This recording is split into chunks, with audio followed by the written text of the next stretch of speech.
Hey, sports fans and friends. Thanks for tuning in on the Shotgun Sports Network YouTube channel, Facebook, or wherever you get your podcasts. Please smash the like and subscribe buttons and hit the notification bell to be notified whenever we post new content. This is episode number 5 of Stampeders Roundup, and we have another great guest for you. He was so good the last time we had him on Puck and Pigskin that we had to have him back again on Stampeders Roundup. Derek Dennis and I will discuss how the Stampeders are shaping up for the 2025 CFL season. But first, let's do the Calgary Sports Update, brought to you by Rampage Coffee Company. If your morning coffee doesn't hit you like a defensive end on a free blitz, you're drinking the wrong brew. Rampage Coffee Company isn't some gentle hipster blend with notes of sunshine and sprinkle of fairy dust. It's loud, proud, Canadian roasted rocket fuel. Hit out my link in the show notes and use code STAMPS10 and get 10% off. Then take that money you saved and bet against the Elks. Just kidding, sort of. Rampage Coffee. Unlike the Elks, it actually performs well at home. Team Canada suffered its first loss of the IIHF World Championships, losing to Finland 2-1 in a shootout yesterday. Mackenzie Weegar was held off the score sheet and sits with just 1 assist so far through 6 games. Canada now has a record of 5-0-1 in Group A and will now take on Michael Backlund, Rasmus Andersson, and an undefeated Team Sweden on Tuesday at 12:20 p.m., which is just about the time this is being recorded. Sam Honzek had 1 shot on goal, but Slovakia dropped their 4th game of the tournament 5-1 to Latvia. With the loss, Slovakia falls to 6th place in Group A, and Latvia claims the final quarterfinal position. Dan Vladar was named Czechia Player of the Game with a 19-save shutout, 5-0 against Germany. Vladar now has 3 wins and no losses with a 1.0 goals against average and a .952 save percentage in the tournament so far. Adam Klapka came up pointless after his 2 goals and 1 assist last game. He currently has 3 points in 3 games. Czechia sits on top of the Group B standings with a record of 5-1. Czechia's next action is early Tuesday versus the U.S. at 8:20 a.m. Mountain Time. Michael Backlund had an assist as Sweden kept their perfect record intact, beating France 4-0. Sweden has won all 6 games and sits on top of Group A. Sweden has outscored their opponents 25-3 so far in the tournament. The Calgary Hitmen selected 6 forwards, 2 defensemen, and 3 goaltenders in the WHL Prospects Draft. The Hitmen took forward Walker Filowich, 35th overall, forward Cale Scott, 64th overall, and goaltender Donna Essler-Twiss, probably butchered that name terribly, 86th overall. Check out the Calgary Hitmen website to see the rest of the picks. Hitman also signed forward Keaton Junt to a WHL scholarship and development agreement. Junt scored 20 goals and 32 assists in 29 games with the Sioux Falls Power under-16 AAA squad. The Calgary Canucks are the 2025 Centennial Cup champions after defeating the Melfort Mustangs 7-2 on Sunday night. Nathan Maloney was named top defenseman of the tournament, leading all D-men with 3 goals and 5 assists, including 2 assists in the final. The Calgary Roughnecks are, of course, in their off-season, but 2025-26 season tickets are now on sale. You can go to calgaryroughnecks.com for pricing and info. The Calvary Football Club beat the Pacific FC 4-0 on Saturday. Mikhail Gerazimenkov, Tobias Warchewski, Ali Musi, and Nicholas Walling all scored. I'm terribly sorry for butchering all those names. The Cavalry sit 3rd place in the Canadian Premier League with 3 wins, 2 losses, and 1 draw. Cavalry's next match is tomorrow against Vancouver FC. Sports fans and friends on YouTube, don't forget to like, subscribe, and hit the notification bell to be notified when we go live or post, and like and follow at Stamps Roundup on Blue Sky, Facebook, Instagram, and TikTok. All right, let's get to the latest Stampeders news. The Calgary Stampeders kicked off the CFL preseason with a win against the BC Lions in Langford, BC. The Lions jumped out to the early lead with Jeremiah Masoli tossing a touchdown strike to Durden on their very first drive of the game. The Lions did, however, miss the point after. The Stampeders struck back early in the second quarter, capping off a 7-play drive with a TD run by Quincy Vaughn and a successful point after, giving the Stamps a 7-6 lead. Rennie Paredes extended their lead to 10-6 with a field goal late in the second quarter. Paredes hit another field goal from 52 yards early in the third quarter to make the score 13-6. The Lions tied the game after a Stampeders turnover late in the third quarter, but the Calgary Stampeders answered right back with a Ludovic Chaquette running the ball 30 yards to the house to extend the Stamps' lead to 20-13 at the end of the third quarter. The Lions added a field goal to make it 20-16 with 3:21 remaining in the game. However, the Stampeders added a late touchdown to make the final 26-16. PJ Walker was 8 for 16 for 77 yards passing. Logan Bonner was 4 for 5 for 22 yards and 1 interception. Ludovic Chaquette had 6 rushes for 47 yards and 1 touchdown. Tyon Evans had 11 carries for 44 yards and 1 TD. Ishmael Hyman had 3 receptions for 34 yards, and Terrell Vaughn had 2 receptions for 25 yards. The Stampeders' next action is Saturday when they host the Edmonton Elks at McMahon Stadium. Kickoff is at 7:30 p.m. Now, as promised, let's get to my chat with former Calgary Stampeder Derek Dennis. Hey, Derek, welcome to Stampeders Roundup. Welcome back, I guess, kind of. You were back on my show when it was Puck and Pigskin. Now Yeah, we're Stampeders Roundup. nice, nice, man. How you doing, Jason? I'm doing good. I'm doing good. I got rid of the puck because everybody and their dog has a hockey podcast. So I said, enough of that stuff. Let's Yeah, just focus on some CFL football and other football. yeah, for sure. So, yeah, I don't know. Let's dive right into what we're looking at this season. You're guest coaching this week for the Edmonton Elks. So try to be objective when you talk about the Calgary Stampeders with Oh, me. for sure. Always, man, always. Yeah. So, how do you feel the team is shaping up at the quarterback position? Obviously, Vernon Adams Jr. joined the club. We got PJ Walker, and that's a hell of a duo right there. Honestly, I think the quarterback room has a lot of talent. Even Logan Bonner. Yeah. Logan was in camp when I was there my last year. And I used to joke around with everybody. I used to call him Baby Bo Levi Mitchell because he has that kind of potential. It's just learning the game and getting into process. So they have some talented quarterbacks, man. It's just them getting in there, figure it out. PJ Walker's a Temple alum, so I'm biased in how I feel about PJ. I love PJ, man. He's a proven winner. The guy's won everywhere he's been at every level. Even the NFL. So he's got a lot of NFL starts under his belt, a lot of game experience, and his arm talent is impeccable. And he's definitely he's a mobile athlete. He's more of a pocket passer, but he has that ability to extend plays and make things happen. And then you got VA, VA is another good buddy of mine that I played with. We were together in SAS. I always love VA because he brings a ton of energy. He's a guy that can galvanize the locker room and make guys want to play harder and uplift him. So I think they got some good quarterbacks. It's just about, whatever system they implement and if it's going to mesh well and if they're going to be able to, give them an opportunity to go out there and perform.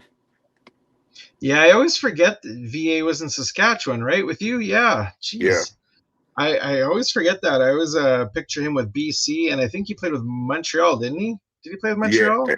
Yeah, so and then the year I played with him was that's when he got traded to Hamilton, and then Hamilton traded him to SAS, and then I think in Hamilton they was trying to convert him to like a wide receiver or something, and then he got traded to SAS, and he went back to being a third down quarterback, and I mean he's had a very tumultuous up and down career, man, but he's prevailed through all of it, and now he's getting the due he deserves, I feel. Yeah, and then in the receiver room, we got, of course, number one draft pick Damian Alford, who should make the cut.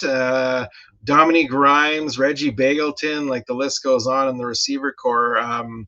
Yeah. They're looking strong at receiver, I would say as well. I think so. It's still a number of guys who got to mesh well. I think Dominic Rhymes may have a good bounce back season. As opposed to because he still has the talent. He's still a talented player. He was always one Mhm. of my favorite receivers too to watch. That I never played with, but I think him being with VA and then having a solid core guy who has an impeccable work ethic like Reggie being leading that locker room. I think Jalen Philpott's going to be able to kind of come into his own as long as he stays Yeah, healthy. They still have I like Clark Barnes. Honestly, I thought he was yeah, really good, and he's a guy who should get a lot more opportunities, but he can play, man. And then hopefully they can get Alfred to kind of get in there and give them somewhat of what they used to have with you know. Like what Juwan Briskason used to give us back in the day, or give you somewhat of what Eric Rogers used to do, a tall guy who could be a red zone threat. I think they were hoping like Rice and John would have turned into that, but it didn't work out. And then we'll see if they could get it together with Damian Alford.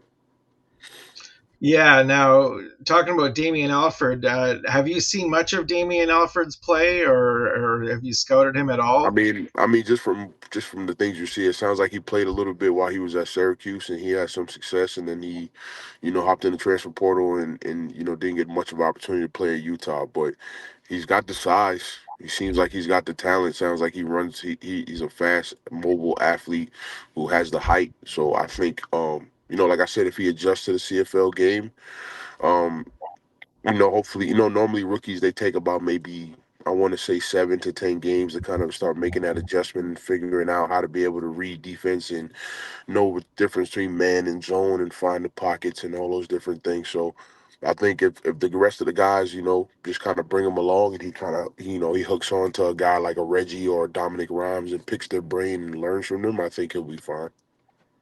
Yeah, I had him on the show last week, and he was talking about also making the transition from American field to Canadian again, and the rules and such. So Yeah. Yeah, a lot of people don't realize. I mean, to me, football is football, but there's enough nuances between the CFL game and the game down here that some guys really struggle with it. I mean, honestly, if you think back, how many times have we seen NFL guys come to the CFL and they struggle to make that adjustment? And you're thinking, wow, why are these guys struggling? It's because those small nuances make the game very different. yeah. Um, Moving to the offensive line, who do you think will fill the void left from center Sean McEwen leaving? I'm assuming it's going to be the young old lineman they drafted last year that out of I think he was a D1 kid that was Canadian. Forgot to say his name in Kanu or something like that. I'm Yeah, butchering yeah, it. I'm probably yeah, yeah. So I think yeah, he'll probably slot into center. If not, they may keep him at guard and they may put Bryce Bell at center because Bryce Bell has a yeah. little bit of experience playing center. That would be the thing that makes sense to me. Because I guess it's going to be more of who's going to be more natural where and if they're going to perform. So I mean, it'll be between the two of them that's going to be somewhere right guard center. And then, you got Zach Williams at left guard. I'm assuming they're going to have Demery at left tackle, and then you got Coker at right tackle. So, if I'm being honest, and this is no slight, I know a lot of those guys, but I would honestly, looking at that roster and looking at that team, I would think the offensive line is probably the weakest position that they have, especially on the offense, at least, because they have experience in Zach and Bryce, but outside of that, maybe the young rookie played some games last year. Coker has some games under his belt, and so does Demery. But I'm, from my personal opinion of knowing these guys and watching them play over the years, I'm interested to see how well they're going to mesh together and be able to replace a guy like Sean McEwen was the computer on the offensive line. Man, he was the guy putting everybody in the right place and talking and communicating, and that was a big loss for the offensive line, to be honest. So replacing him is going to be tough. It's going to be a challenge. One of those 3, 4 guys, somebody got to step up and fill that role, and I'm interested to see who's going to do it. Now with VA being a rushing receiver, maybe that makes up a little bit for the weak O line. No, Maybe he no, can get around and honestly, scramble around. it's going to be tough, man. Because if you've seen VA play before with offensive lines who struggled a little bit, and you can see how him constantly having to run around or him constantly taking hits is going to affect his play down the line. Like maybe he's going to make some great plays, and it's going to compensate for it, but. You can't get ready towards that latter half of the season and going into the playoffs and have your quarterback constantly beat up from 18 games is a long season. And if you don't protect him well enough for him to feel good to go into the playoffs to do what he needs to do, man, you see it. It happened with him in BC. Honestly, BC offensive line, he was getting hit a lot. He was taking a lot of punishment. And when they got to the playoffs, it was tough for them to push past and do what they need. Now, granted, other things ran into it with Rourke coming back and him getting hurt and him having to sit and all that stuff. But I mean, honestly, I think that's why he got hurt because he was taking a lot of punishment. So you gotta. VA is a great player, but let's be brutally honest, he's not a very big guy. So if you No. hit him a lot, you're gonna run the risk of him being injured. Now, I'm assuming they think that the quarterback room is deep enough to where they can overcome something like that. But that's something that could derail your season very quickly. Now, Jake Mayer stayed healthy for all 18 games last season, so maybe, unless he's just more Jake is resilient. Jake was a tough guy. I mean, don't get me wrong. Like he may not have come off it, but Jake was a very tough guy, and he was strong too. He was a quarterback that stayed in the weight room and was very very strong. So um, like I said, this is just the reality of it. I know VA busts his ass and he worked hard and he's a tough guy as well, but he's not a very big quarterback. So you run the risk of if your offensive line can't keep him protected, now you run the risk of him taking just the right shot at the right time, and that Yeah. could derail everything. Yeah. Now, running back position, Dedrick Mills, and the other guy's name who I can never pronounce correctly, Jeshurun Antwi. Oh, yeah, Antway Jeffrey. Yeah, how do you see them? Obviously, I would say Mills will play most of the reps if he stays healthy. But how's Antwi? I loved him as a running back. Just watching him from afar in Montreal, I think him and Mills have a very similar running style. They're bruising backs who can wear on a defense. So I think they're going to be a nice 1-2 tandem, to be honestly. If you use them properly and you give them split them up with the right amount of mix. Now, Calgary in the past, we've always had like a lightning thunder type of running back combo where one guy was power, one guy was speed. But I think both of these guys they're not speedy guys. They're just guys who can wear down on the defense and make some tacklers miss and be able to, run well between the A and B gap. Right. I'm assuming for them to get like that shiftiness, that speedy, they may still try to use Phil Pot as a running back, or in those little quirky situations where they may use some receivers to do some running, and that's to be determined. But I think at least the two of them, my personal opinion, I was the type of old lineman that loved to block for backs like that because I knew they was going to be, just as gritty and tough as I was. So I love both of them. So, what about the Stampeders defense? Obviously, they moved Cam Judge, lost Mike Rose. How's their defense going to shape up this season? I mean, their defense is going to be a big question mark. They went and traded for Flo because they needed pass rush very sorely.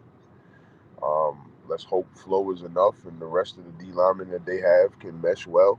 I mean, honestly, uh, I don't really know how the defense is going to shape out. It's a lot of new faces on the team, and Yeah, they don't have Calgary's always been known for having a good couple of staples on defense that can always, mesh with some new guys. But now they completely revamped the whole thing. So I'm interested to see how the team's going to turn out. They're either going to have to turn into a team who's going to have to outscore people to win, or defense is going to ball and they're going to have, maybe adding Damon Webb is going to help, on that back half.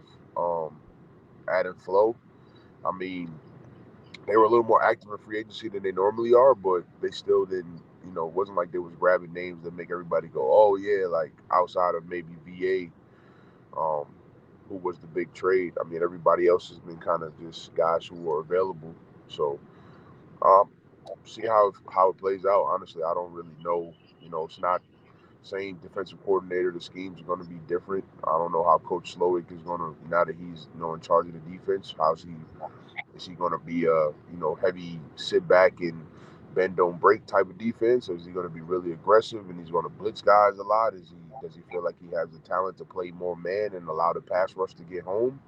Are they going to have pass rushers who can win their one on ones? I mean, there's a lot of question marks for that defense to answer that they're going to have to show early in the season.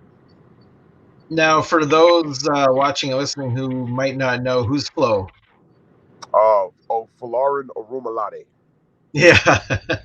I just wanted you to say the name because I still can't say it. Yeah. Falarin Orumalade, yeah. Yeah.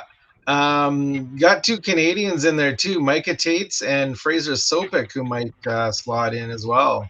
Yeah, Sopik has been primarily a special teams guy, but he can play. He played when I was in Calgary. He was there. I love Sopik. Sopik's one of my guys, man. He's a really good buddy of mine. He definitely is a fly around. Basically like to light stuff up. It's just again, like I said, it's going to be more about how well the schemes are going to mesh, and if they could, match up very well with some of these other teams who've been, very aggressive with building their offenses, or may have been together long enough to where they have that cohesion there where they can find the defense's weakness and exploit it. So it's going to be a very interesting season. If I'm looking at Calgary in comparison to most of the teams in the West, do I feel like they've done enough to be in contention to win the West? I'm not. I'm not too sure about that, if I'm being honest. I'm a realist. I don't think they're going to win the West. The West is going to be tough this year. The Yeah, West is looking tough. yeah. If I'm being honest, just looking at the West, I think teams that got a really good shot to win the West, I'm going with if Rourke can return back to form, I think BC may have a shot. I really like Saskatchewan. I think Saskatchewan is going to play well. Hopefully, they keep Trevor Harris healthy and they can, put it together. But if you're looking at their team from, defense to offense, I think they're a really well put together team. I think Edmonton, I think Killam and Ed Hervey made some big splash moves. I mean, they got some of those big name free agents who have been proven to play. I think Edmonton's defense is going to be really good. I think getting McKissick from BC and his offensive schemes and stuff, I think that's going to help out. He's going to be able to be really inventive with having a mobile quarterback who can throw the ball deep, like with Trey Ford. I think their defense is going to be really good. Honestly, they got really good players on all levels. And I think their offensive line, they had the best offensive line in the league last year. So I think they're willing and eager to build on that, and they got some really good receivers. So um, it's it's definitely going to be the West is going to be tough, man. But if I'm looking at three teams out of the five who I feel like, I mean, Winnipeg is always going to be Winnipeg. As long as they got Zach Caleros at quarterback, I think they're always going to have a shot. Now, Well, I they look won't at have him in game one. yeah. But I think though. I mean, last year what Winnipeg lost the first four games of the year, and they still ended up winning the West. So I mean, honestly, him not playing game one is not. If I was a player, I wouldn't be like, oh yeah, we got a shot to get ahead of them. Like, no, you guys. Honestly, the rest of the West should have finished Winnipeg off last year, and they allowed them to kind of find life, get healthy, and come back. So, I mean, they still got Dalton Schoen, they still got Dembski, they still got they lost Lawler, but they still got a lot of young guys with some length that can play. But I think Dembski and Schoen is really those two guys who can really eat up the middle of the defense if you allow them. So I think they'll be fine. I mean, they got Brady at running back. They still got best left tackle in the league and Stanley Bryant playing with the rest of their offensive line. So I think Winnipeg is they're still going to be in the mix too as well. But if I'm looking at two teams or three teams, I would say Sask, Winnipeg, and it's a toss up between BC and Edmonton. Oh, yeah, because it's going to be so tough. It may be close. So really, it could be Yeah, anybody. honestly, I think whoever wins the West is going to win it by no more than maybe one or two games. Yeah. Now, last season, of course, you were coaching, and Yeah, you went 12-0 and were state champs. yeah. Are you going to be back? Are you going to be back this season? Yeah. I'm still coaching high school football. I'm the offensive line slash run game coordinator for AC Compass Prep. It's a up and coming high school basketball team is really good. Their kind of basketball team is kind of like IMG. If anybody's familiar with IMG Academy in Bradenton, Florida, they have all D1 recruits, 5-star recruits. Like you see 7 all the time type of thing. So football program is new. We're building it, but we're on our way. We got a couple of good kids that's going to play Division I football. Our running back is probably number 6, number 7 running back in the state of Arizona. Kid can run a 4.3, he can fly. So we got some players, man. I got an old lineman right now that I'm training, sophomore going into junior year. He's already got about 8 D1 offers, and he's going to get a bunch more. So yeah, I mean, I thought I wasn't going to be getting into coaching, and it seems like when the game needs you, they find a way to get you back. So I do the high school coaching thing on the side. Like you mentioned earlier, I'm gonna get the opportunity to come back up to Canada and see some familiar places and new places, and get a chance to do that guest coaching thing. And maybe it could be in the cards for me to come up to the CFL in a couple of years and get back into the game and coaching, and be able to give the knowledge that I have from the brief but really successful career that I had, and pass it on to the next generation.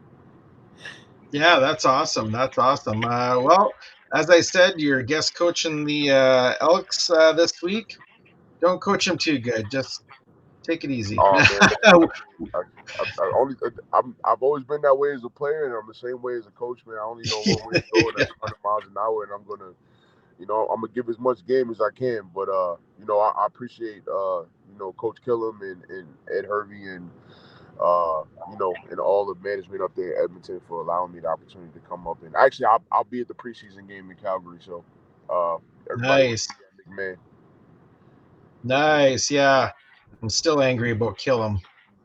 Damn it. Killam is honestly, he's one of the greatest people I've ever had the opportunity to not just work with, but meet. I mean, he's a solid guy through and through, and I've never met anybody who could have a negative thing to say about Killam. Guys love playing for him, and I think the simple fact of him being the head coach in Edmonton is going to give that, not just that team, but that organization and that city a jolt of life that they've been sorely missing the last couple of years. Yeah.